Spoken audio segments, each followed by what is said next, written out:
14 ирэх үзэгчтэй TVNet үзээс бэлтгэн хүргэдэг нээлттэй хүн болонгийн энэ удаагийн дугаар та бүхэнд хүрэхэд бэлэн боллоо. Тэгэхээр бид энэ удаад улсын их хурлын гишүүн Тэмүүжин өргөн олцож байна. Тэгэхээр бидний урилгыг хүлээж авч нэвтрүүлэх нь орж байгаа танд баярлалаа. Тэгэхээр сүүлийн үед хоёлаа ярилцлага эхлэхээс өмнө би бас оролцогчдоос бас нэг асуудлыг бол төлхөөдөө тавьж байгаа. Тэгэхээр энэ парламентын ерөнхийдөө сүүлийн хугацаанд буюу бол сонгол болохоос өмнө үндсэн хуулийн өөрчлөлтийн асуудлыг оруулж ирсэн. Тэгэхээр үндсэн хуулийг өөрчлөх асуудал таар нь ямар хөө байр суурьтай явдаг вэ? Ер нь үндсэн хуулийг нь өөрчлөх зайлшгүй шаардлага байна уу? Би бол үндсэн хуулийг өөрчлөх шаардлагатай гэж үздэг хүмүүсийн нэг шүү дээ. Яг бол 1992 оны энэ үндсэн хууль өөрөө шилжилтийн маягийн үндсэн хууль. Нэг тогтолцооноос нөгөө тогтолцоо руу шилжих явцад зуучилж, зөөлчилж өгөхтөн зориулсан тэр хууль байхгүй. Үндсэндээ одоо бидээс бол шилжилтүүгээ дуусгах шаардлага байна. Үндсэн энэ шилжиж орсон байгаа ардчлал, зах зээл, иргэний нийгэм гэх мэтлэн чөлөөт нийгэмд байх тэр зарчмуудыг тодорхойлсон тогтолцоогоо бол харьцангуй бүрдүүлчлээ. Гэхдээ яаж бүрдүүлэгдвэ гэдгээр эргээ харахад энэ шилжилтийн үндсэн хууль маань энийг тодтогч бэхжүүл цааш нь хөгжүүлж чадахгүй. Одоо энэ чинь өөрөө яг үндсэндээ бол 18 20 хүрсэн хүнийг нэг 10 та хүүхдийн дээлэн дотор нэгээд базаад баглаад байгаа юм шиг болчлоо шүү дээ. Үндсэндээ цаг үеийнхээ хөгжил, шинэ нийгмийн үнэцүүл, хүмүүсийн амьдралын хэм маяг, энэ эрчтэй хурдтай өөрчлөгдөж байгаа энэ хөгжлийн урсгалаас чинь бол хууль өөрөө дэмжиж явах хэрэгтэй болохоос шиг зогсоож, гацааж, хойш нь очиж болохгүй. Тэгэхээр ингээ одоо ингээ хахаар тогтолцоон дотор маш олон гажиг тэр энэ арчлын гажуудтай байгаа талуудыг хаанаас их хүсэртэй байна гэхээр хувь хүмүүсээс гэхээс илүүтэй энэ тогтолцооны учир шалтгаантай байгаа. Тэгэхээр бид бас сайн хүн хайж явахаас илүүтэй тогтолцоо сайжруулах чиглэл рүү алхам хийх хэрэгтэй гэж би өвдөө үздэг. Тэгээ би өөрөө одоо эн чинь бараг 17-8 жил энэ үндсэн хуулийн чиглэлээр судалгаа яаж мэрэгшиж хичээл зааж явлаа шүү дээ. Тэгээ энэ хүрээнд олон жил энэ арчлын чанарын тухай, эрх зүйд ёсны тухай ер нь бол ингээд үндсэн хуульд миний өөрөө докторс гэдэг үндсэн хуульд ёс байхгүй. Тэгээ энэ чиглэлийн судалгаануудыг хийгээ явж байхад юу харагдж байна вэ гэхээр бид бол яхаарахгүй одоо бол дахиад нэг шүүн хилцээд асуудлыг тунгаагаад судалгаатай тооцоотой алсын хараатай нэг шинжил үндсэн хуулийн хүрээнд хийх ёстой л гэж харж байна. Тэгвэл бусад улс орнуудыг ажиглаж харахад нэг үе солигдоход л үндсэн хуулийнхын тухай нэг эргцүүлж боддсон байлаа. Гэхдээ тэрийг бүгдийг өөрчлөх гэсэн үг ш. Зүгээр л эргцүүлж бодоод энэ болж нь болоогүй нэг бодитоор дүгнээд болж байгаа асуудлаа үргэлжлүүлээд болохгүй байгаа асуудлаа засаа явах тийм л хөгжлийг шаарддаг юм байлаа. Тэгээд тэрийг ингээ анзаархаар нэг ойролцоогоор нэг 25-30 жилийн хугацаанд дотор нэг том шинтгэл хийдэг юм байна. Нэг 10-аас 15 жилийн дотор, заримдаа 5 жилийн дотор зарим нэг жижигтэй засваруудыг хийх юм байлээ. Тэгэхээр өмнө ерөнхийдөө бас нэвтрүүлэх маань оролцож байсан улс төр судлаач юм ерөнхийдөө хууль тогтоочны зүгээс тавьж ирсэн санал юу гэхээр өнөөдөр энэ үндсэн хууль өөрчлөлт оруулахдаа тогтолцоо гэж энэ асуудал тогтолцоондоо биш энэ бол хүндээ байна гэдэг ийм асуудлыг тавиад байгаа. Тэгэхээр та усаа юу тогтолцоо гэдэг. Тэгэхээр одоо энэ дээр үндсэн хууль дээр орж байгаа өөрчлөлтүүдийг ерөнхийдөө бас нэг талаас ажлын хэсэг ус энэ дээр байгуулад ажлын хэсгийнхэн өөрсдөө санал дүгнэлтийг оруулсан байна. Тэгэхээр орж байгаа бас өөрчлөлтүүдээр ямар байр суурьтай. Яг одоо улсын хурл өргөн барьсан үндсэн хуулийн өөрчлөлтөөр санал нэгдэх чинь би нэгдэхгүй чинь би. Үнэхээр энэ чухал санал болсон гэж 100% дэмжих чинь би энийг бол бүр эсэргүүцэх хэрэгтэй шүү гэж бас 100% эсрэг зогсох чинь би. Зүгээр энэ үндсэн хуулийн нэмэлт өөрчлөлт үндсэн хууль гэдэг чинь өөрөө зорилго ерөөсөө биш. Үндсэн хуультай байхын тулд үндсэн хуулийг ерөөсөө батлаагүй. Энэ Монгол улс гээд энэ нутаг дэвсгэр дээр бие даасан тусгаар байдлаар амьдарч байгаа хүмүүсийн ад жаргал, эрх чөлөө, энэ амьдралын чанарын төлөө энэ үндсэн хуулийг бий болгосон шүү дээ. Тэгснээс биш яг социализм шиг коммунизм байгуулна гэд хүнээ хаяад нэг өөр зорилго тавьчаад энэ хийсвэр зорилгын төлөө хүнийг шатааж, боолчилж, амьдралыг нь өрн таярж болохгүй. Энэ хүмүүсийг азралдуулахын тулд энэ зүйлийг бий болгосон гэдэг юм аль нь жам ёстой. Одоо үндсэн хуулийн эрх зүй судалдаг хүн болгоны хамгийн мэддэг, түрүүнд мэддэг зүйл нь жам ёсны эрх буюу аль нь жам ёсны юм бэ? Аль нь үүсмэл, зохиомл юм бэ гэдгийг л хувааж байгаа шүү. Тэгэхээр жам ёсны юм чинь хүн иргэн тэр зүйл байхгүй. Энэ хүмүүсийг азралдаа болохын тулд энэ үндсэн хууль зохиож, энэ үндсэн хуулийн одоо зохиомл тогтолцооны дотор чи эрх мэдлийг хуваалж, тэрийг байгуулж гэдэг дараагийн мэд явж байгаа байхгүй. Тэгэхээр энэ нь өөрөө жамсныхаа зүйлийг дээр нь гараад хөдөлшгүй хатуу туйлын зүйл болж болохгүй байна. Тэгэхээр нөгөө түрүүний гол яриаар буцаа ороход жамсны тэр хүний эрх хэрэгчлийг баталгаажуулж хангахын тулд зохистой засаглалыг тогтоохын тулд яаж харж байгаа гэдэг бид бас харах хэрэгтэй. Би хувьдаа бол үндсэн хуулийн нэрийг солих ч гэдэг юм уу тэр өөрчлөлтүүд дээр бол нэг таатай биш байгаа. Яах гэсэн. Нэр солихдоо юу өөрчлөгдөх, юу ч өөрчлөгдөхгүй шүү. Харин үндсэн хуулийн нэмэлт өөрчлөлт дотор чухал 5 хүрээ байгаа юм. Ямар асуудлуудыг шийдэх гэж байна гэдэг. За нэгдүгээрт нь бол улсын их хурл засгийн газар хоорондын харилцааны асуудлыг шийдэх гэж байна. Улсын их хурл зас гүйцэтгэх эрх мэдлийн бие засгийн газрын ажил руу гүйж ороод өмнөөс нь хийгээд хариуцлагагүй болгоод тий мөнгөний зараал, хүний юмч томилол, хуулийн эрхчлийг чанах гэдэг бүгд байгаа байхгүй юу? Тэгэхээр аль нь гүйцэтгэх хэрэгэл, аль нь улсын их хурлын. Улсын их хурлын эрх мэдэл хууль тогтоох, хяналт тавих, төлөөлөх гэдэг энэ чиг үүргээрээ л хязгаарлагдах хэрэгтэй. Засгийн газар бол кабинетийн зарчмаар ажиллаад ерөнхий сайд нь засгаа бүрдүүлээд улсын их хурлын өмнө тэ хуулийн эрхчлэлтэй хариуцаад төсөн мөнгөө шийдээд явах хэрэгтэй. Тэгэхээр нэгдүгээр асуудал бол улсын их хурл засгийн газар хоёрын хоорондын энэ эрх мэдэл хуваарлтыг тодорхой болгох хэрэгтэй байна. Хяналт тэнцлийг сайжруулж өгөх хэрэгтэй. Ерөнхий сайдуудад томилох эрхийг шилжүүлж болж байна. Гэхдээ зөрүүлээд ийм их эрх мэдэл хүч нөлөө мэдээлэлтэй байдаг засгийн газар хянахын тулд парламентын хяналтаа нөгөө талдаа яаж сайжруулах юм? Тэрийг бас давхар бодох хэрэгтэй. За энэ бол нэгдүгээр асуудал. За хоёрдугаар асуудал нь юу вэ? Улсын их хурл ерөнхийлөгчийн эрх мэдэл хуваарлт болон тэрний хяналт тэнцлийн асуудал байна. Ерөнхийлөгч нь тусгай бид даасан байдлаар ингэ сонгогдоод өөрөө хууль санаачлах хэрэгтэй. Тэгээд дээр нь хориг тавих хэрэгтэй. Тэгээд шүүх прокурор гэдэг өргөн хэмжээний эрх мэдэлтэй байгаад ах юм бол манайх парламентын засалтай юм уу ерөнхийлөгчийн засалтай юм уу? Манайх аль загвараар нь явж байгаа юм бэ гэдэг асуудлаа бас нухстай бодох хэрэгтэй. Тэгээд би бол хувьдаа парламентын засаг бол манай Монгол Улсын тусгаар бид даасан байл энэ хоёр том хөршийн дунд харьцангуй алдаа багтаа явах гол хөшүүргээ. Тийм учраас би парламентын засаглалт чиглэлээр бол алхам хийх ёстой гэж боддог юм. За гурав дахь асуудал байна. Гурав дахь асуудал дээр ямар асуудал босоод ирж байгаа вэ гэхээр ер нь бол энэ шүүгчнэрийг томилох тухай биш. Дээд шүүхийн шүүгч болон ерөнхий прокурорын томилгоо хаана байх ёстой юм бэ гэдэг асуудал ирж байна. Ерөнхийлөгч дангаараа томилоод яваад байх нь зохимжтой юу?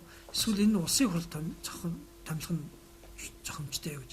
Бус орнуудыг ингээ хараад үзэхээр парламентаас томилогдоод тэр хүмүүс алдаа завхарл гаргахаар хууль зөрчигөөр импичмент гэдэг журам байна. Парламент буцаад хариуцлага тооцдог хилцдэг тийм журам байна. Гэтэл хэн нэгэн ерөнхийлөгчөөс мөнийг хувь хүнээс томилогдохоор буцаад хариуцлага тооцдог механизм ажиллахгүй байна. Дээр нь ерөнхийлөгч гэж бас л улс төрч шүү дээ. Хувь хүн шүү дээ. Тэгэхээр дээд шүүх ерөнхий прокурор гэдэг энэ системийг нэг хувь хүнд өгөх нь чухал байна уу эсвэл олон цөөхтэй холбоотой парламент өгөх нь чухал байна уу гэдэг дахиад бодлого сонголт. Аль болох улс төрчгүй төвийг сагсан хүн мэржлийн хүмүүс энэ байгууллагууд дээр очих хэрэгтэй. Тэгснээс улс төрийн захиад даалгаварт хүн очиж ерөөсөө болохгүй. Тэгэхээр бусад улс орны туршлагууд яаж харагдаж байна вэ гэхээр парламентоос томилно гэхдээ 3-2 гэдэг өндөр квот тавьж байна. Тэгэхээр 3-2 гэдэг өндөр квот тавьчихаар ямар ч байсан нэг нам өөрийнхөө үнийг томилж чадахгүй. Илүү зөвшөлтслийн механизм ажиллана гэсэн. Хоёрдугаарт нь хамгийн улс төрчсөн аль нэг намайг дагдаг хүн томилогдох боломж байхгүй. Тэгэхээр илүү төвийг сагсан мэржлийн хүн томилогдох боломж нь нэмэгдэнэ гэсэн. Ингээ харахаар дахиад л энэ бодлогын сонголт. Энэ бодлогыг согцоор нэхин тулд яах вэ? Одоо жишээ нь улсын их хурлаас томилгоор оруулж ирсэн мөртлөө 3-2 гэдэг квот нь оруулж ирэх байх чинь. Тэгэхээр дутуу хийж шít. Тэгэхээр энийг гүйцэж хийх хэрэгтэй. За дөрөвдүгээр асуудал нь болохоор хот тосгон. Тэгээ одоо бүсчлээс. Засаг захиргааны нэгжээр биднээс дээрээс суурилсан механик байдалтай засаг захиргааны нэгжээр одоо энэ эдийн засаг, соёл гэд олон зүйлүүдийн асуудлыг шийдэх үү? Эсвэл энийг хот гэдэг бас тусгай статус үүсгэж энэ засаг захиргааны нэгжтэй адилхан өрсөлдөж хүн амынхаа нийгмийн асуудлыг энэ дотор боловсрол, эрүүл мэндийн үйлчилгээ байна.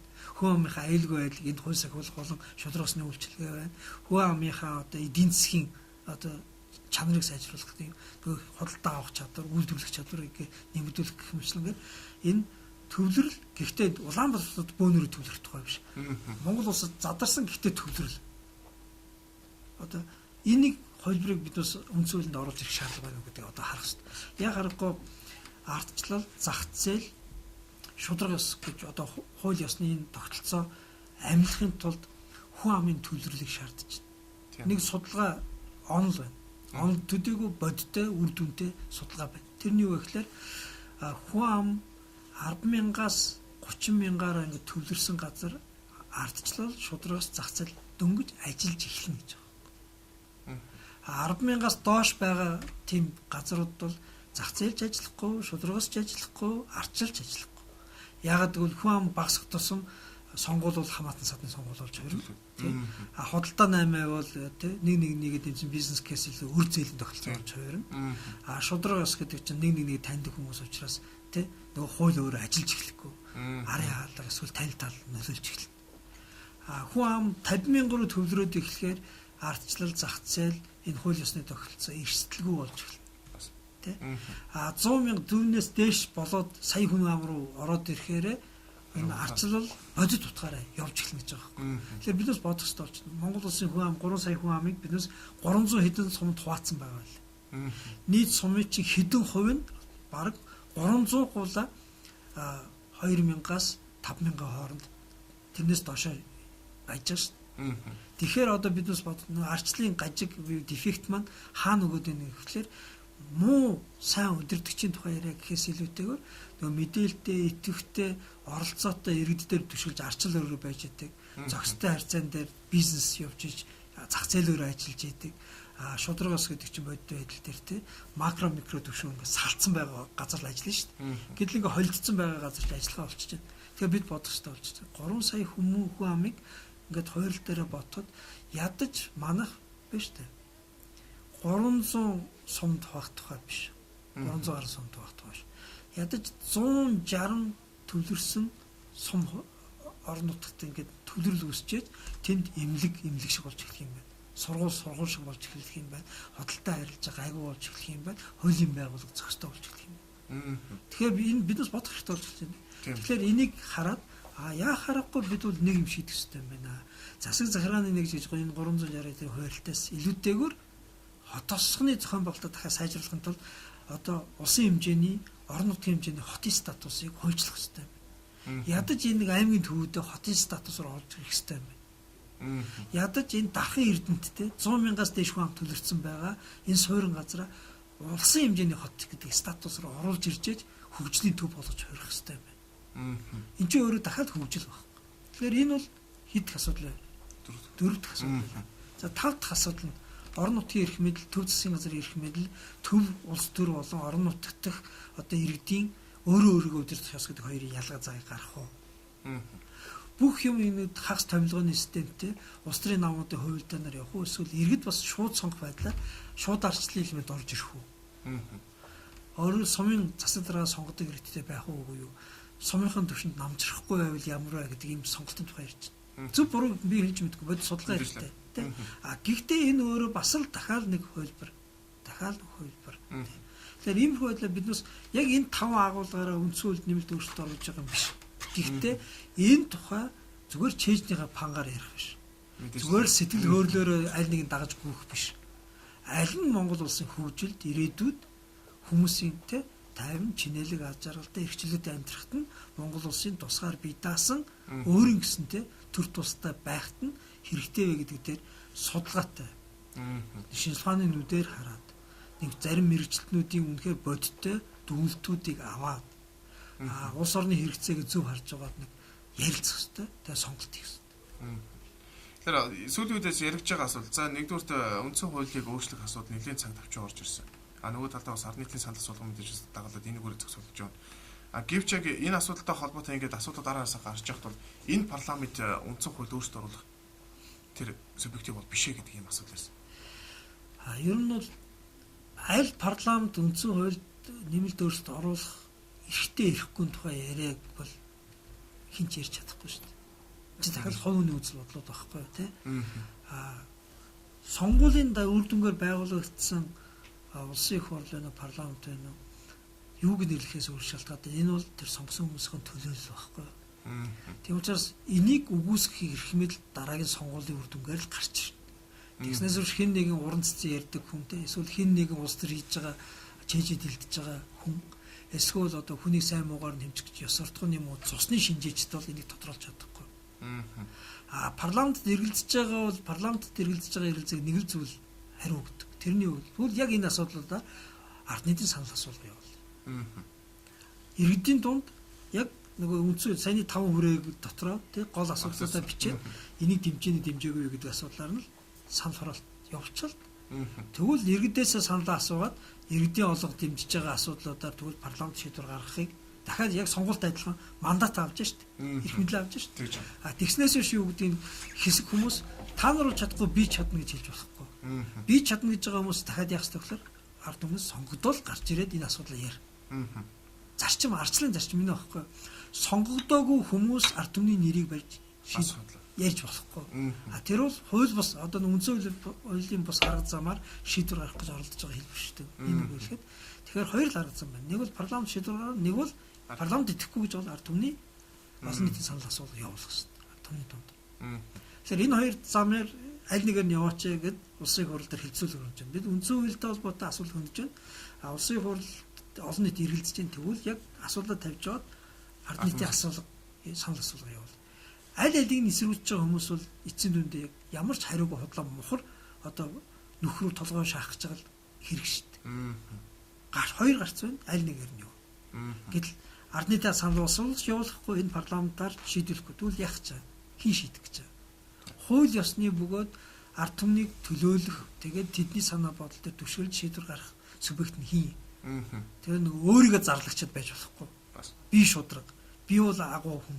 Би л мэднэ гэдэг хоосон зарлагчд байж болохгүй. Тэр хүмүүс нэг шүлтэрээр байх хэрэгтэй. Сонгуулаар олон нийтийн итгэлийг авс нэг бол сонгогдох хэрэгтэй. Нэг бол намаа байгуулад сонгуульд өрсөлдөх хэрэгтэй. Нэг бол энэ олон нийтийн санал бодолтой холбоотой энэ хилцүүлэг рүү оролцож тэгээд олон нийтэд альных нь үзэл бод чухал бай гэдэг тэр хилцүүлгийн давцсан дээр үзэл бодлоор оролцдог явдаа болцоо. Эсвэл тэгээд нөгөө дугуулдаг ажлуудаа хийх хэрэгтэй. Тэгэхээр бид бол нэг юм бодох хэрэгтэй. Үнэхээр хоосон хэрэг бол аюултай. Хоосон хэрэг. Зөвхөн миний зөв эсвэл би үннийг ярьж байна. Би бол агуу шудрах хүн. Эсвэл юу гэдгийг та нар бол одоо хамгийн ад юм уу хүмүүс гэж хоосон хэрэгээс илүүтэйгээр яг энэ үндсэн хуулийн нэмэлт өөрчлөлтийн тухай сэдвийн агуулгыг дотор нь аваад энэ нь яагаад зөв юм? Онлынхоо хувьд, тий, үзэл баримтлалынхоо хувьд, практикийнхаа хувьд, түүхийнхаа хувьд, олон гарч байгаа маргааныг шийдвэрлэж байгаа чадварынхаа хувьд.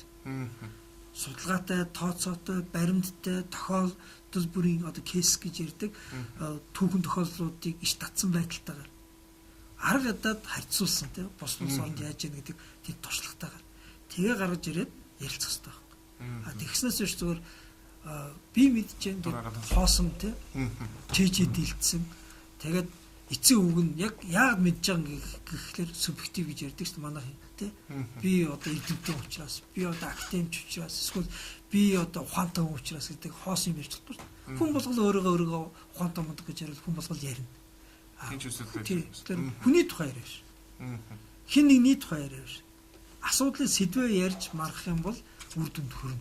Тэр сэдвээр хүмүүсээс санал авах юм бол бас тодорхой бодиттой үнэн тодорч болно. Тэр хамтааш бас үндсэн хууль дээр та бүхэнд улсын хурлын гишүүн Тэмүүжингийн байр суурь хүргэлэхээр өнгөрсөн 7 хоногт бол яхаар бас манай хууль эрх зүйн салбарт хэрэгжүүлж онцлох бас хууль бас батлагдсан байна. Тэгэхээр энэ дээр ихнийх нь хэлж зөрчлийн тухай хууль. Энэ хууль ингэж өөрчлөлт орсноор ерөнхийдөө бас гол энэ хуулийн үйл суртал маань юу вэ? Яг юу чиглэж чинь юуг зохицуулах төлөвлөд энэ болж байна. Зөрчлийн хууль эрүүгийн хуулийн эрүүг салгаж ярьж чадахгүй. За. Энэ хоёр бол цогтой нэг бодлого. Хоёр өөр нэртэй, хоёр өөр зорилготой хууль боловч нэг бодлогын юм зоосны хоёр тал шиг эсвэл нэг шугам дээр байгаа нэг юм хэмжигдэн байхгүй. Тэгэхээр бид бол зөрчлийн хуулийг нь салгаж яриад эрүүгийн хуулийг салгаж ярихаас илүү одоо нэг юм юм. Яагаад энэ зөрчлийн хууль эрүүгийн хуулийн хоёрыг шинжлэх шаардлага гарсан бэ гэхээр Монгол улсад энэ нэг нийгмийн үнэт зүйл шудрагсны тогтолцоог хамгаалдаг энэ хариуцлагын тогтолцоо гэдэг юм маань нэгдмэл байж чадаагүй. Өмнө нь эрүүгийн хууль гэдэг тусдаа нэг хуультай. Захиргааны хариуцлагын тухай хууль гэдэг тусдаа нэг хуультай. Тэгсэн мөртлөө энэ хоёрын хариуцлага тодорхойлж байгаа юм шиг боловч хууль болгоны ард дахиад хариуцлагатаас өөр зүйл заалтуудтай. Ингээ харахаар Монгол улсад хариуцлагын тогтолцоог ажилуулдаг 215 хууль явж байгаа. Тэгээд 215 янзаар өөр өөрөөр одоо хэрэгжиж уншигдах боломжтой жишээ. Тэгээ ийм нөхцөлд бол хариуцлага тодорхой байж чадах уу? Хариуцлага нэг мөр байж чадах уу? Хариуцлага үр дүнтэй байж чадахгүй. Яагаад энэ арчлал руу шилжсэн 25 жилийн хугацаанд дотор хамгийн их өгүүлэгдэж байгаа зүйл хариуцлага болцсон юм. Яагаад хүмүүс хариуцлага тооцож чаддаггүй, хариуцлагатай ажиллаж чаддаггүй, хариуцлага гэдэг зүйлээ мартцсан инх замбараагүй нэг тийм юм болоо хувирчлаа гэдэг бохомл хүний чийжин дотор яваадсан бэ гэхлээр хууль ёсны энэ хариуцлагын тогтолцоо нэг стандарт руу орж ингэж нэг мэргэжлийн хэлээр кодификац гэж хэлдэг. Одоо бүхэлд нь системчилж нэгтгэж ингэж нэг юм болгож чадаагүйсэн бид. Тэгээ энэний хор хөнөөлийг би ганцхан зүйлээр л хэлье. Ийм хариуцлагын яламжтай байдал байхад юу үүсдэг вэ гэхлээр одоо би дахин нэг жишээ дурдаад байгаа. Эрүүгийн хуулийн дээр одоо баримт бичиг хурамчаар үлдэх гэмт хэрэг гэж байна. Эрүүгийн хуулийн дээр. Тэгсэн чинь боловсролын тухай хуулийн дээр боловсролын баримт бичиг хурамчаар үлдвэл 50,000-аар тооргох гэж шийдэл хийж байна. Эрүүгийн хуулийн дээр одоо 3 жил хорих ялтай жишээ. За нэг баримт бичиг хурамчаар үлдсэн Монгол тиймэрхүү тохиолдол зөндөл байна л да. Одоо гадаадд сургууль явахын тулд өмнө нэг их сургууль ч юм нэг сургууль төгссөн гэх тээ хурамчаар нэг баримт бичиг бүрдүүлсэн хяналт сул байгаа энэ замбраагүй байгаа үед тийм боломжууд байсан учраас. Тэгээд тэр нөхөр баригдчихэж. Тэгээ баригдаад одоо хэр бүртэн байц хууль ажиллагаа болж байгаа нэг хууль сахиулагч эсвэл хуульч хэмчүүд нэг нөхөр дээр ингээд хэрэгнэ ирэнгуут тэр хүн харангуутаа эрүүг үйл гаргаж ирээд чамаа 3 жил шоронд хийнийг айлгаж. Тэнгууд нөгөө хүн ч одоо нэг ийм амьдралаа сайжруулах гэж явж байгаа нэг ийм юм хийцэн тий. Тэгээ ийм юмар одоо би одоо 3 жил шоронд явалтай биш тэгээд одоо тань талаараа яриулаад өгдөг авдаг юм байна уу гэд тий. Бүх юм болж байгаа байхгүй тий. Бүх асуудал үүсэж шít. Тэнгууд нөгөөд ч харж ирсэн за тэгээ тохирчгоороо эрүүг үйлээ 70-50 энэ талаас боловсрол үйл гаргаж ирээд 50,000 төгрөг торгоо авчихж шít. Тэгэхээр ийм хариуцлагын замбраагүй юм тогтолцоо байх нь хэнд ашигтай байна уу? Нөгөө хуулийн нэрээр сүрдүүлж айлгаж иргэдийг одоо ичээх замаар авилга авч албан тушаалаа ашигладаг нөгөө бусрамг үзэгдэл ашигтай байгаа байхгүй. Нөгөө хүний хууль зөрчсөн байж таг. Яа л гэж хоёр юм хууль байж таг. Би алийг нь тэгээд барих хэрэгтэй байсан юм. Өөрөө хамгаалттай. Тэгэхээр яа харахгүй энэ бол юу болж байгаа гэхээр Монгол Улсын хуулийг дабл стандарт гэж яриад байдаг. Одоо хоёр өөр янзаар хэрэглэх боломж олгоод эхэлж байна. Хууль хоёр өөр янзаар хэрэглэх юм бол мөнгөтэй шоронд явахгүй, мөнгөгүй шоронд явна. Танил талтай хариуцлага хүлээхгүй, танил талгүй хариуцлага хүлээнэ. Хил амтаа шударгаах гэж оролдохоор өшөрхөл давтна. Яг айсын дагаад гүгээд байх юм бол албан тушаал ахна. Ч гэдэм мөнгөд энэ бүх нийгэм болохгүй байгаа зүйлүүд гарч эхэлж байгаа. Тэгэхээр энийг бид шийдэх ёстой. Тэхийн тулд эрүүгүүл захиргааны харилцааны тухай болон холбогд 215 хуулийг кодификац хийгээд эрүүгүүл зөрчлийн хууль гэж бий болгоод ямар үйлдэл хийвэл зөрчил болох юм, яаж шийдэх юм. Ямар үйлдэл хийвэл гэмтэрэг болох юм, яаж яллах юм. Энийг бүгдийг тодорхой болгоод дунд нь хэн нэгэн албан тушаалтан, хэн нэгэн хуулийн нэр барьсан хүн ашиг хонжоо олох боломжгүй болгоод тэр хүн зөвхөн хууль заасан үйл ажиллагааг процедурын хувьд хангадаг хүн болж хувирч байгаа юм. Ийм том дэвшлийг бид сая хийчлээ. Энэ бол үнэхээр одоо эрүүгийн эрх зүйн салбарт, хуулийн салбарт бол баг ховсгал. Нийгэмд 92 онд одоо ховсгал гарч арчил бий болсон шиг. Эсвэл 1921 онд феодалын ясыг халж шинэ иргэний ясыг бий болгох тэр ховсгал тэнд гарсан шиг ард явцлага гэж нэрлээд шүү дээ. Яг тэрнтэй адилхан хуулийн салбарт дотор дахиад нэг том ховсгал хийчихэж байгаа байхгүй. Энийг ховсгал гэдэг том үгээр илэрхийлэх хэсгийг зөв үсэг мэдэхгүй. Гэхдээ энэ бол зөвхөн цаасан дээр хууль өөрчлөгдөж байгаа юм биш. Энэ хуулийн ажил хийж байгаа маш олон хүмүүсийн толгой өөрчлөгдөнө. Бас. Энэ дахиад толгой өөрчлөхгүй. Хуулийн байгууллага, хуультай холбоотой асуудлаар одоо үйлчлэгээ авж байгаа, аюулгүй байдлын үйлчлэгээ хүртэж байгаа, хэрэг маргаанаа шийдэлж байгаа маш олон хүмүүст эерэг соёл бий болж эхэлнэ. Дээр нь энэ өөрөө шинжилгээ ухааныхаа талаасаа нөгөөдөөр академик гэж хуулийн боловсрол талаасаа хичээлийн агуулга, заах арга зүй хүртэл өөрчлөгдөж эхэлнэ. Энэ бол маш том өөрчлөлт. Бид бол нэг үгээр хэлэхэд энэ эрүүгийн хууль тогтоомжийг өөрчилснөөрөө соёлын үзэл санааны хууль тогтоомжийн энэ цаад утгаар шүү. Цаад утгаараа. Дотор байгаа өөрчлөлтүүдийг ярих юм бол ямар олон дэвшилттэй санааг ярьж болно. Бид өөрийн цаг хүрэлцэхгүй. Маш олон үзэл санааны дэвшлийг бид ярилцж байна. Тэгээ таны бас тэр сая ярьсан жишээн дээр бол ерөөдөө бол одоо нэг дабл хууль гэдэг давхцалтай хоёр хууль явдаг. Энийг бол зөрчлийн хууль нэгтгэхэд ингээд цаашид явж байгаа хоёр хуулиудын нийцлийн асуудлыг. Тэгээ эрүүгийн хуулийн хувьд бол яхахгүй одоо тэр хэрэг түмний яг тодорхой шийдэгдэх энэ асуудыг бас ингээд шийдвэрлээд явж гин гэж бас нэг талаас харж болохоор шүү. Тийм. Тэр эрүүгийн хуулийн асуудлыг ярьсан. За та шинжлэх засгийн газрын үед ажиллаж байхдаа яхахгүй гол хэсэг хуулийн төслүүдийг өргөн байж тухайдас хилцүүлэхээр оруулж ирж байсан. Тэгээ шийдлийн засгийн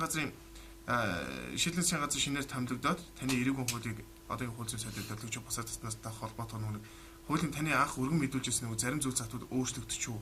Энэ дээр бас юу болов гэдэг ард иргэд төдийлөн мэдээлэл авч амжааг үлдээ. Энэ хоёр сайдын хоорондын харилцааны асуудлууд ингээд эрүүгийн хуулийг ингээд өөрчлөлт хийчих үү гэдэг ийм асуудлууд тавьчихсан л. Тийм.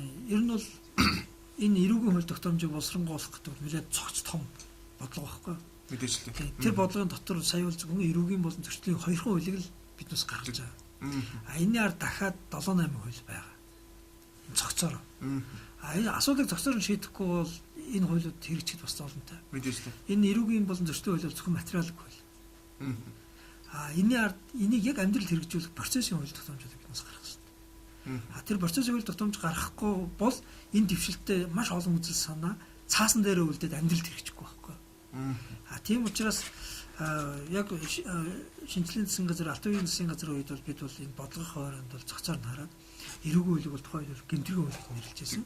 Гэмтрийн хууль болон зөрчлийн хууль гэдэг ийм хоёр хууль тавиад энэ хуулийг батлахтай холбоотой ард нь процессын хууль тогтоомжн дээр эрүүгийн эрхийн шийдвэр ажиллагааны тухай, хууль сахиулах үйл ажиллагааны тухай, дасан сэргийлэх харамжааны тухай гэдэг ийм 3 процессын хууль бичсэн. 3 процесс. Энэ 3 процессын хуулийг дагуулаад юу шийдэх ёстой вэ гэхээр хохирол барагдуулах сангийн үйл ажиллагаатай холбоотой хууль, шүүх шинжилгээтэй холбоотой процессын нэг хууль, ядлын төлөвлөх ажиллагааны тухай нэг хууль, гэмтрээс үрсэн сэргийлэх тухай хууль гэдэг бас нэг цогцоор нэг юм бүгд бас процессын хуулиуд.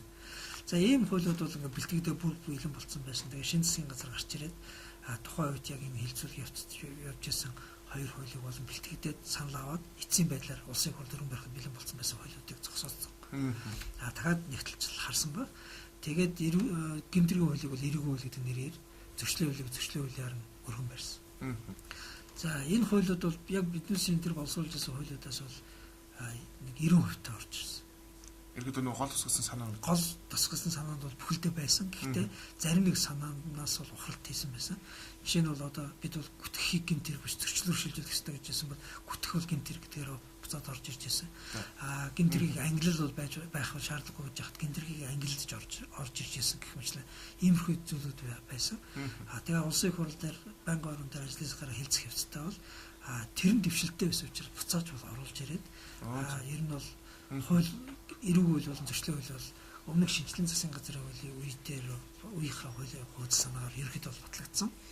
Мэдээж бас хилцүүлэг явцад гүшүүлийн саналаар зарим нэг зүйлүүд өөрчлөгдсөн. Ялын бодлого дээр зарим нэг өөрчлөлт гарсан. Гэхдээ тэр одоо зөв сайн гэдгийг бол би хэлж мэдэхгүй. Жишээ нь малын олгол хөндлөнгийн саналаар бол чинь эрүүг бол орж ирж байгаа жишээтэй. Амьдрал бол тэгээд шүүгээд бол харах байх. За түрүү хэллээ. Тийм учраас энэ бол шинжлэлийн засгийн газар, шийдлийн засгийн газар аль нь эрүүгийн болон зөрчлийн хуулийг ингэж үр дүндээ гаргахад бол тэр долгиж өгдөг хүн байна уу, төмөж гэдэг хүн байна ялгаагүй яг адилхан үзэл бодолтойгоор энэ эрүүгийн болон зөрчлийн хуулийг дэмжиж гаргачлаа. Энэ бол аль засгийн газрын хийсэн ажил. Энэ бол аль хин нэг гэхээс илүү энэ бол хамтын нэг зорилгын одоо үр дүн баггүй.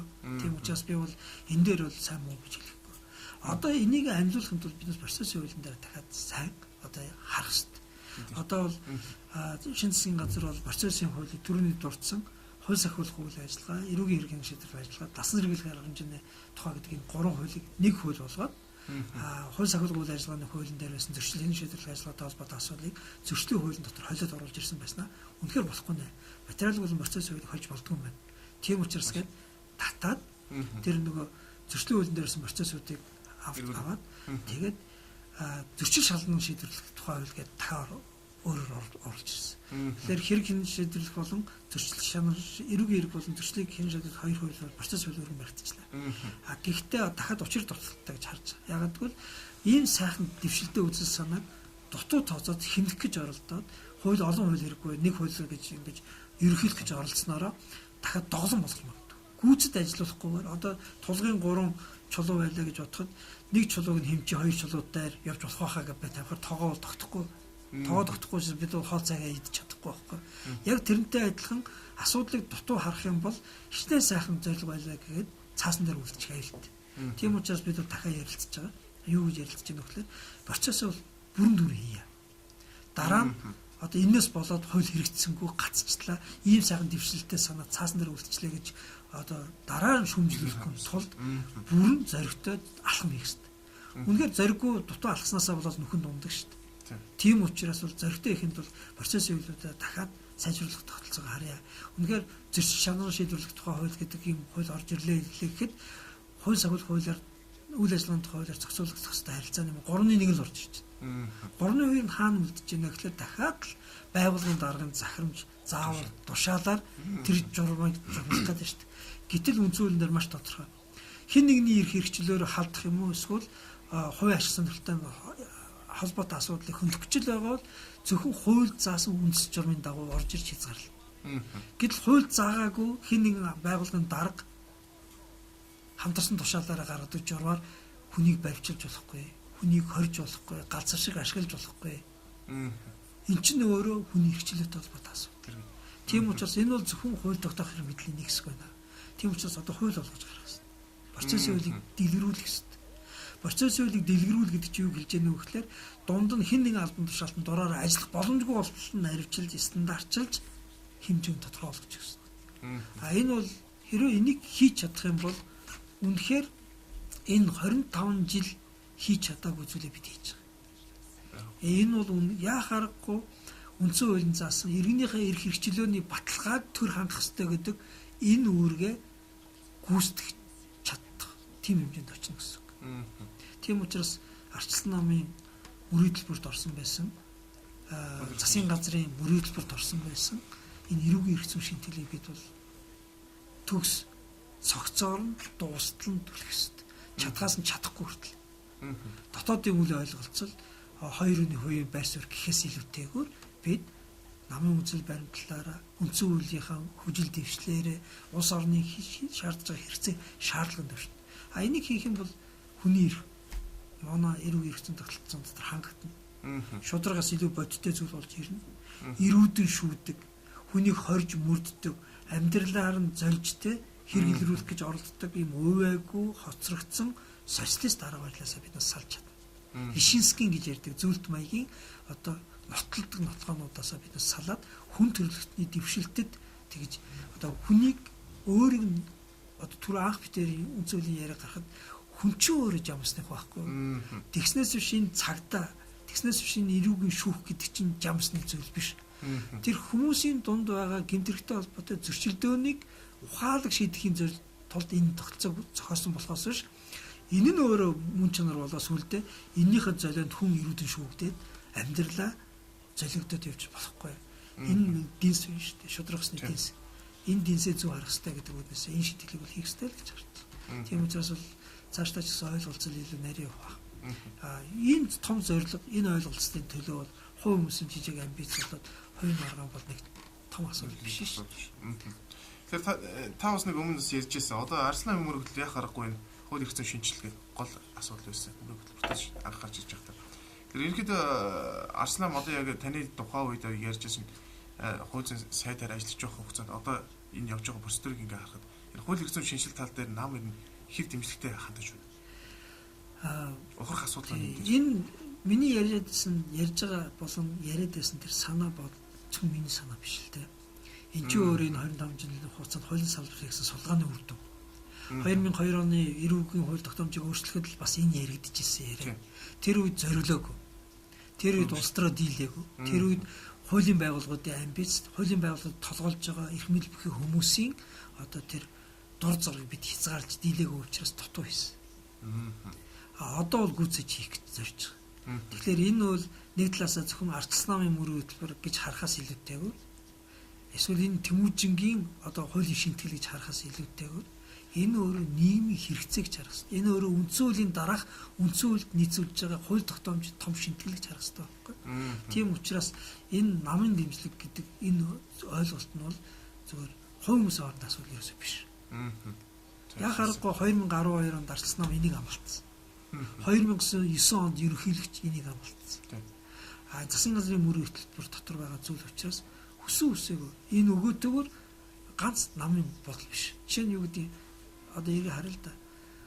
Иргэнээ ирүүдийн шүүжээж хэргийг нотолдог гэдэг чинь намын асуудал уу эсвэл энэ улс орны хүн бол энэ 3 сая хүний хувьцааны асуудал. Бодох шүү. Дахиад одоо бүх одоо амьдралаа хүнийг шоромжуулдаг, ирүүжүүлдэг энэ тогтолцоотой байх уу байхгүй юу гэдэг чинь энэ намын асуудал уу эсвэл энэ Тэмүүжингийн асуудал уу эсвэл дахиад 3 сая хүний амьдралын асуудал. Бодох шүү. Тийм учраас энэ чухал шийдлийг бол манай намын олон нийт, манай намын гишүүд, улсын хурлд байгаа гишүүд, эрүүл сарал бодолтой хүн болгон харж байна. Энэ бол хүний асуудал ерөөс биш юм байна. Чи сая эрүүл болон зөрчлийн хуулийг батлахад нам гэж хуваагдсан шүү дээ. Тийм. Ардын намын нэр бүхий гişүүд сууж байгаа л энэ хууль гарах ёстой. Намын бүлэг дээр эрүүгийн хуулийг зөрчлийн хуулийг гаргахгүй гэдэг шийдвэр гаргасан гэсэн. Гэхдээ тэрийг сууж байгаа хүмүүс байсан. Гэхдээ энэ бол хөгжил дэвшил байна. Энэ бол улс оронд хэрэгтэй, энэ бол жирийн иргэдэд хэрэгтэй зүйл байна. Харангуйтай бүгд суугаад дэмжиж шээ. Хоёул бас эргээд бас эрүүгийн хуулийн асуудал юм. Өнөөдөр яхааргүй эрүүгийн хуулийг хилцэж явах явцад за өнгөрсөн хугацаанд ч гэсэн хилцүүлгээр орж иж явах хэвчээс иргэдийн дунд гол хүлээлтээс энэ хууль хязгаар батлагдах вэ гэдэг. Одоо яг эрүүгийн хуулийн одоо батлагдсан шинжээр яг хувь иргэн одоо ажил хөдөлмөр эхэлж байгаа хувь иргэнд ямар давуу талтай вэ? Өмнөх их зурчнаас одоо би их энгийн байж байгаа хэрэгтэй 3 жишээ л хэлье. За ялын сонголттой олон төрөлтэй боллоо. Одоо үйлчилж байгаа эрүүг хууль сая батлагдсан биш шүү. Одоо үйлчилж байгаа эрүүгийн хуулинд эд хөрөнгө хураах гэж ялгаа. Тэр эд хөрөнгө нь болохоор гэмтрийн улмаас олсон хөрөнгө биш. Гэмтрийг үйлдэхэд ашигласан эд зүйл биш. Эсвэл хохирол багдуулах юм эсвэл торгуул төлөх гэж байгаа мөнгө биш. Зүгээр эднэрийг авсан ч гэсэн ард нь мөнгө байх юм бол ер нь энэ хүний хөрөнгө хураачий даа гэд хоёрын өмчрөнд дайрах боломж одоо эрүүгийн хуулийн дээр эд хөрөнгө хураах ял гэдэг тусдаа ял байж байгаа. Социалист ял. Бид хоёрын өмчийг хүлээн зөвшөөрсөн 92-ны үндсэн хуультай мөртлөө эрүүгийн хуулийн дээр яг социалист гэмт хэрэгт оногдуулдаг ялтай байж байгаа. Дахиад албатын ажил хийх ял. Дахиад энэ албатан ажил хийх ялаар чи юу байсан бэ гэхлээр хүнийг хорчоод ажил хийж болно л да. Гэхдээ хэн нэгэн хувийнхаа байшин бариулах боломжтой байсан байна. Сая эрүүгийн хуулиар нийтэд тусдаа ажил хийх ял гэж. Хэн нэгний хувийн байшин барихгүй нийтийн ашиг сонирхолд хэрэгтэй хөдөлмөрийг энэ хүнээр хийлгэнэ. Хувь хүнд биш. Хэн нэгэн албан тушаалтанд биш. Аль нэг намд биш. Иргэд олон нийтэд ашигтай. Тийм л ажил хийх юм бол энэ хүнээр албатай ажил хийлгэж тэр болно. Тэгснээс энэ хүний хөдөлмөрийг мүлжиж болохгүй. Тэгэхээр энэ өөр зарчим байгаа шүү дээ. Зарчим маш том өөрчлөлт. Дээр нь дахиад энэ хууль энэ эрүүгийн хуулиар нэг шорондсон тогтолцоог бол халж чадсан. Гэмтрийн ангиллыг, давтан үйлдэлийг, рецидив гэмтрийг гэдэг энэ ойлголтуудыг халж чадсан. Яагаад хуучин бол яадаг байсан бэ гэхээр гэмт хэргийг давтан үйлдсэн бол ийм ял олон гэдэг байдлаар ачаад гэмт хэрэг олон дахин хийдэг хүндээ болохоор рецидив гэмтэр гэж хаяг өгөөд тэр хаягаараа одоо яг нэг пиар орчин үеийн пиар хийж байгаа юм шиг тэр хүн нь хүмүүсийг би бол рецидив хүн гэж айлгаж амьдрдаг тийм соёлыг үйлдвэрлэсэн байсан байхгүй. Тэгэхээр одоо бол үгүй. Нэг хүний гэмт хэрэг үйлдэлтэн тухайн үед нь нэг л ялгана. Давтан гэдэг ойлголт байхгүй, рецидив гэдэг ойлголт байхгүй. Одоо үйлчилж байгаа би хуучин социалист маягийн эрүүг хуулинд чинь хүнд ял байвал, хөнгөн ял байвал, хэд хэдэн гэмт хэрэгсэн байвал хүнд ялд нь хөнгөнийг багтаагаад ялна гэхээр одоо 5 гэмт хэрэгсэн хүн байсан ч гэсэн хамгийн хүнд гэмт хэрэгснийгээ ялыг аваад нөгөө 4 гэмт хэрэг нь ялгүй болчтой байсан байхгүй. Тэгвэл одоо арай эсэргээр гэмт хэрэг болгонд ял онооно гэдэг нь нөгөө давтан рецидив байхгүй ч гэсэн ямар тогтолцоо шудраг тогтолцоор болж байгаа гэхээр хийсэн гэмт хэрэг болгонд нь ялыг нэмж байна. Тэгэхээр нөгөө рецидив гэж яригддаг хүмүүс чинь толгойн нэлэгдэхгүй гэсэн үг. Тийм нэр хаяг байхгүй ч гэсэн олон төрлийн гэмт хэрэгсэн бол та тэр гэмт хэрэг болгоныхаа ялыг аваад явна шүү. Таныг хөнгөний хүндэд нь багтаагаад толгойг нэлээд явдаг тийм ойлголт байхгүй. Бас таныг рецидив гэдэг нэр хаяг өгөөд те нийгэм зарлуулад бусдыг айлгаад авах юм байхгүй. За нэг талаас. Энэ нь бол зохистой болчихж байгаа. Нөгөө тал руугаа яг жирийн иргэдэд юу болсон бэ гэхлээр ялтай гэдэг ойлголт байхгүй. Иргэд жирийн иргэд нэг удаа алдаа гаргаад ял идлээд шоронд сууд юм нэг хариуцлага хүлээчихэд гараад ирэхэд тодорхой хугацаагаар 2-5 жил ялтай гэдэг тийм хоч зүүж явдаг гэсэн. Тэгээд цагдаагийн байгууллагаас тодорхойлт төр авдаг. Тэгээд тэрнээсээ болоод ажилд орч чаддаггүй. Тэрнээсээ болоод нийгэмд гадуурхдаг, ялгардаг тий. Тэгвэл одоо л үгүй. Ялаа идлээ дууссан бол тэр хүн нийгэм олон нийтийн дунд орохдоо хүн иргэн ямар нэгэн хоч хийхгүй. Тийм байх хэрэгтэй. Ялтай байдлыг ойлгох байхгүй. Энэ социализмын оюун санаагаар нь ялалж ингэж цээрлүүлж нийгмээрээ ялгарладаг энэ тогтолцоо бол байж болохгүй. Дахиад философи өөрчлөлт хийж байгаа. Энэ бол давхар. Тэгээд өөр энэ гэмтрийн тухай хуулийн дээр одоо ялыг энэ шоромцсон нөхцөлөөс арилгахад бол хамгийн чухал нь зорчих хэргийг хязгаарлах ял гэдэг шин төрлийн ял гарч ирж байна. Заавал хүний шоронд орихгүй. Алдлагын маш өргөн арга хэмжээнд орж ирлээ. Заавал хүнийг хорж мөрд шалгахгүй. Үлдээгүйчээс хор шаардлагатай гэсэн. Үлдээгүйчээс хор шаардуулаад жижиг төр хэрэг байсан ч гэсэн давтан үлдэлтэй гэдэг. Жишээ давтан үлдээсээ болоод гар сулгаалаад 10 жил авчиж ялээ шүү дээ. Энд чинь өөрөө нөгөө шал шийдэх шудраг ажиллахгүй байгааг шинж байхгүй.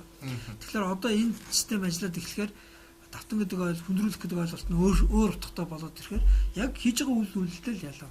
Өмнө нь хулгай хэрэгээр хийгээд шорон дороо гарчаа дахин хулгай хэрэгээр ирсэн бол давтан гэдэг хүндрөхээс илүүтэйгээр тэрэн дээр ял өгөөд харин энэ хүн засраагүй байна гэдэг дээр нь асуудал тавигдаад алдлагын арга хэмжээнүүд нь давтан одоо нэмэгдэнэ гэсэн үг байхгүй юу? Одоо би зүгээр л ингэ жишээлээ. Зөрчлийн хуулийн дээр сая олон нийтийн одоо орон сууцнд олон нийтийн амгалан тайван байдал алдагдвал торно гэж шинэ зөрчил ороод ирж байна. Одоо энэ юунд толгой тэгвэл орой өч гэдэг байранда бөөлөд эхлэвэл тий бөөлөд эхлэвэл торгоно. Эсвэл ууртаа агсан цогтуудаа хашгичаад эхлэвэл торгоно. Яг л хажууд байгаа хүмүүсийн одоо амгалан тайван байдлыг алдагдвал нөгөө хуулиудаас энэ заалт нь байдаг. Тийм байгаа. Тэгээд зогсохгүй энэ хүнийг албатан сургалтанд оруулна. Уура барь сурах тийм сургалтанд оруулна. Эсвэл олон нийтийн газрын том дуу чимээ ягаад хүнийг тий одоо төвтэй байдгаа гэдгийг таниулах тийм сургалтанд оруулна. Гэхдээ тэр сургалтын төлбөрийг өөрөөс нь гаргуул. Тэгээд яг тэр сургалттай холбоотой албатан одоо нийт тустай ажил хийх. Нийт тустай ажил гэдэг нь юу гэхээр та ууртай хүн байж болдгүй юм байлаа гэдэг хичээлийг тий тэр сургуулийн тэнд очиж заа. Тэр сургуулийн тэнд очиж заа гэж ажил хийх. Тэгэхээр чин тэр хүнд нөлөөлөд эхэлж шít. Зөвхөн торгоод өнгөрөхгүй. Өөрийн сургалтанд оруулаад нийт тустай ажил хийгээд эхэлж шít. Жишээ нь автобусын дотор нэг хүн явж байна. Тэгээд одоо тэмцэл гараад байна шít. Тасбараа авахгүй мөнгө төлөхгүй. Нийтийн одоо хөнгө сулгаалж эхэлж шít. Нийт үйлсээ өнгө авах гэж оролдож шít. Тэр хүний торох бол хангалттай биш. Тэр хүнээр ямар ажил хийх хэрэгтэй. Ийм одоо пледа ингэж авч явдаг юм а гэдэг тэр иргэдэд мэдээлэл өгөх ажлыг нийт тустай ажил хийх болно да. Би тийм ажил хийж байгаа хүмүүст энэ тийм таарж ирсэн. Автобусны дотор яг орж ирдэг хаалганы хажууд зогсож байгаа юм бэл. Тэгэл өдрийн 4 цагийн ажил хийдэг тийм. Юу хийдэг вэ гэхээр зөвхөн одоо та орж ирээд плед мөнгө тийшээгээ пледээ тэндээс аваарай баярлалаа гэдэг ийм гурван үг хэлдэг гэсэн. Тэгээ тэр хүн тэр үгийг яг л ажлын 4 цагаар тэрийг хэлэхгүй бол нөгөө шийтгэлээ яагаагүй нөө гүйцэтгээггүй нэг дахиад дахин ажиллуулаад. Тэгэхээр тэр хүн чинь зүгээр торгуулаа төлчөөд дэше хараа сууж яхаас хайгүй илүү яаж гэнэ үү? Сэтгэл зүйн хувьд үр нөлөөтэйгээр нөлөөлд автаж байгаа гэсэн үг байна. Иймэрхүү байдлаар биднээс иргэнэ хүн гэж тооцож. Зөвхөн шоронд яаж чих гээд ах биш, тий? Иргэнэ бас юмыг ухаарад синхрээд хүлээж аваад нийгэмшдэг юм а гэдгээр нь хүлээн зөвшөөрч. Ажиллах боломж хуулийн байгууллага бий болж эхэлж байгаа. Иймэрхүү байдлаар эрүү зөрчлийн хуулийн дэвшилттэй талууд ингээ яриад их юм бол хүнд ашигтай маш олон зүйл байна. Тэгээ би тэр эрхчлээ хязгаарлах ялын зөвхөн нэгийг л дурдъя. Заавал нэг шоронд их албагүй. Бизнес хийдэг нэг хүн байж болно. Татвараа төлөөгүй алдаа гаргацсан. Тэгээ толгойд за татвараа дахин төлөхгүй ажил алдаа гаргаж болохгүй байна гэдэг итгэл үнэмшил төрсэн хүнийг бид шоронд суулгаж яах юм. Тэрний оронд гэр ажил хоёр хооронд одоо маршрут заагаад нөгөө электрон гаваад зүгж өгөөд тэгээ болоо. Тэгээд та бизнесээ гэртээ амьдр. Зөвхөн энэ хоёрын дунд явна. Танд бол биднээс одоо зорчигрыг хязгаарлах 3 жилийн ял онолоо. Та баранд орж болохгүй. Зөвхөн та өдөөдөө шоудж болохгүй. Тэгээд амьдралын хамгийн дуртай юмудаа хийж болохгүй. Та зөвхөн бизнесээ бас яг гэртээ. Тэгэл болоо.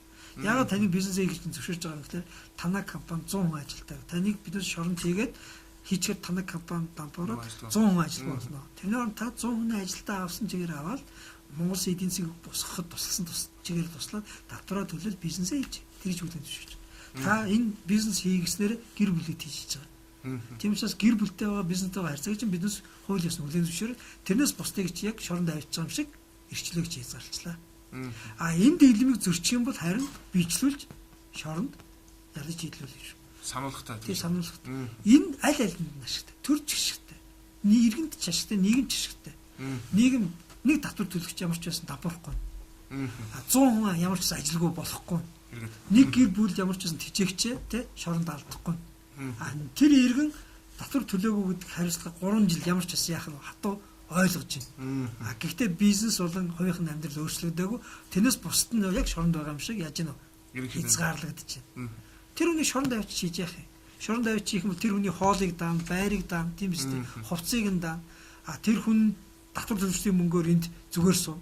Гэхдээ яг нөгөө дахин татвар төлж болох байсан тэр бизнес нь дампуурна. 100 хүн ажилгүй болно. Ард гэр бүл бас яг оюутан хүүхдтэй байсан бол сургалтын төлбөр бас ирээд ирэх холбоотой асуудал. Тэгэхээр бид бас энийг ухаалаг шийдэх хэрэгтэй. Аль нь илүү дэвшилттэй ашигтай гэдгийг харах хэрэгтэй байна. Бүх юмыг шоромжуулах албагүй.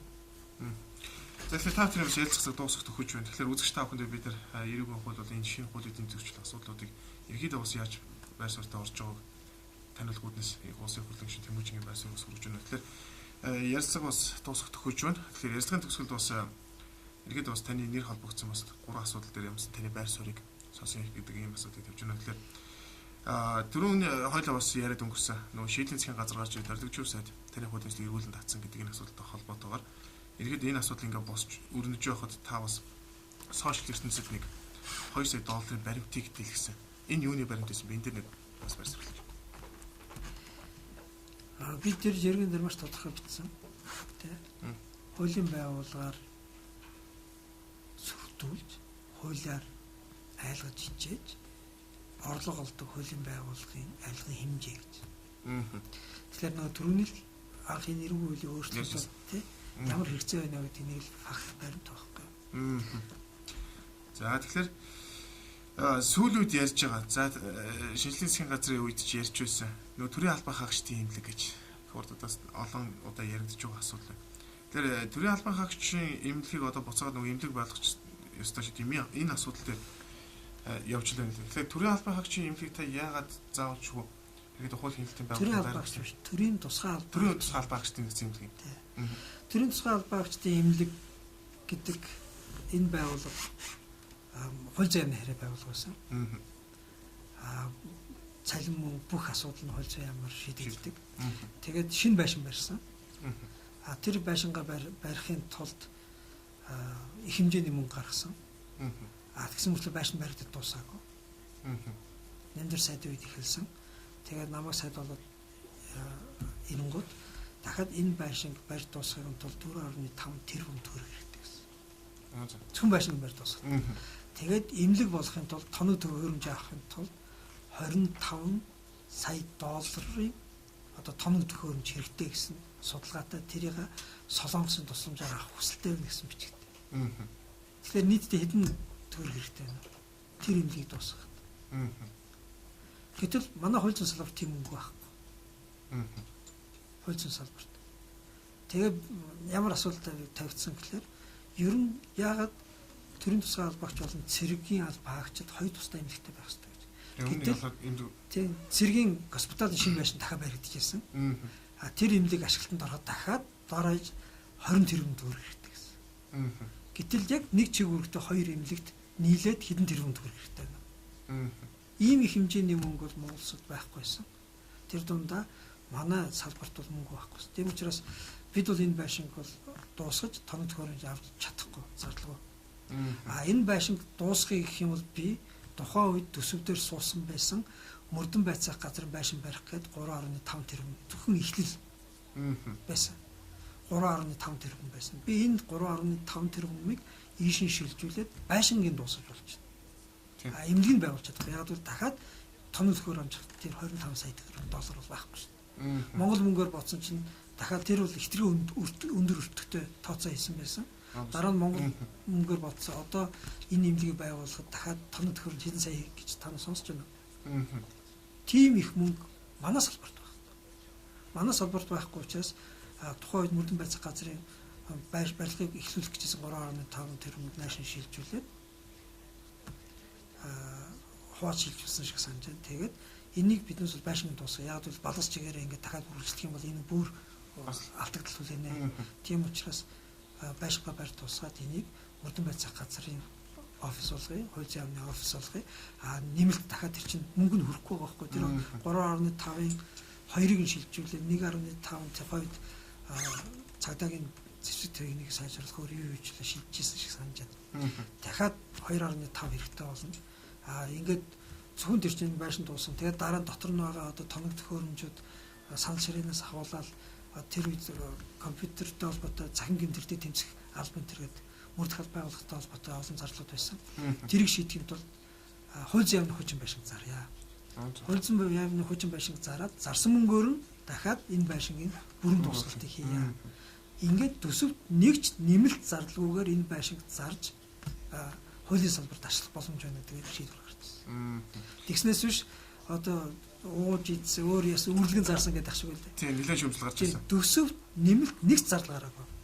Зөвхөн хууль зүйн яамд тухайн үед байсан төсөвт хойрлогдсон байсан мөнгөөр нь энэ байшинг дуусгах тэр ажлыг эхлүүлсэн. Тэгээ байшин бол ерөнхийдөө дуусах шат руугаа ороод хууль зүйн яамны хүчин байшинг зарах юм бол энэ байшин бүр бүтэн болох байсан. Харамсалтай хууль зүйн яамны байшингч заруулаагүй, энэ байшингч дуусгуулаагүй. Шийдвэрийн бас гаргуулдаг байна. Шийдвэрийг гүйцэж гаргаагүй.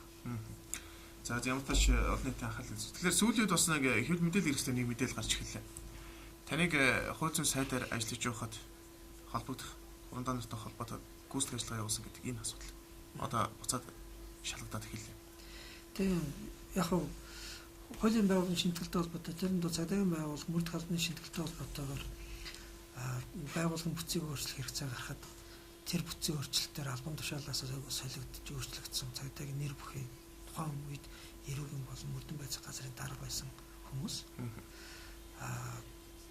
одоо энэ төмөжмөл хууль зүйн сайдаас наваа хийчих юм бол энэ бодлого зогсох юм байна. Биднээс албан тушаалтайгаа үлдэх юм байна гэж бодсон юм шиг л.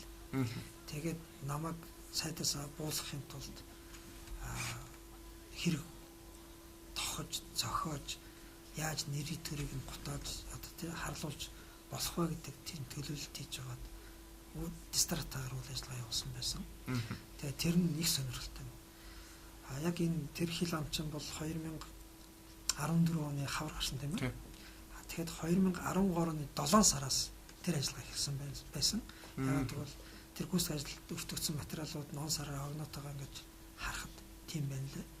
Тэгээд 2013 оны 7 сараас хийсээр яваад 2014 оны 3 сараас гэж хэвлэл рүү гаргаад тэгээд 4 сар чуулган эхлэх гол баасан хүүгээр өргөн байруулад чуулганд оруулаад гэдэггүй юм болсон шүү дээ. Хар тамхины эрх толгох гэж нэг оролдоод албан тушаалаа хэтрүүлсэн гэдэг 2-3 төрлөөр хэрэг үүсгэх гэж оролдсон байна. Гэхдээ дандаа хууль бусаар нууцаар. Тэгээд бүр аргын хадаад дараа нь цагдаагийн байгууллагын нэр төрөлд халдсан гэдгээр Скотер дүүрүүдээр эрүүг хэрэг үүсгэх гэж оролдсон байна.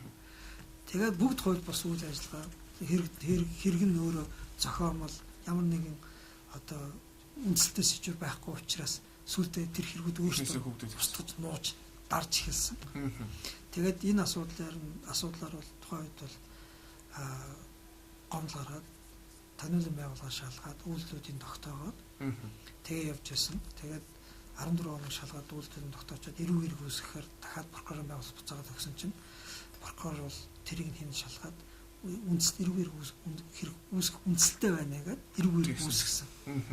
Тэнгууд хэрэгээ дахиад нэвтрүүл шалгаагүй мөртлөө эрүүгээр үүсгэсэн тогтоолыг тухайн үед бас прокурор өдөрт албан тушаалаар байсан хүмүүс хэрэгсэхгүй болгоогүй прокурорын шийдвэрийг нь шууд хүчингүй болгоод хаацсан. Мм. За тэгээд асуудал цаашаа хийдэд өрнөсөн. Тэгээд шинэ прокурор томилогдсон. Асуудал дахиад хууль номоороо явсан. Одоо эрээгүй үсгдэж шаардлагатай. За тэгэхээр та тийм ус ярилцах цаг дуусах хүч үнэхээр тэр саяхан ярьсан асуудалтай холбоотой яг иргэдийн дунд гарсан тухайн үедээс гарсан нэг асуудал.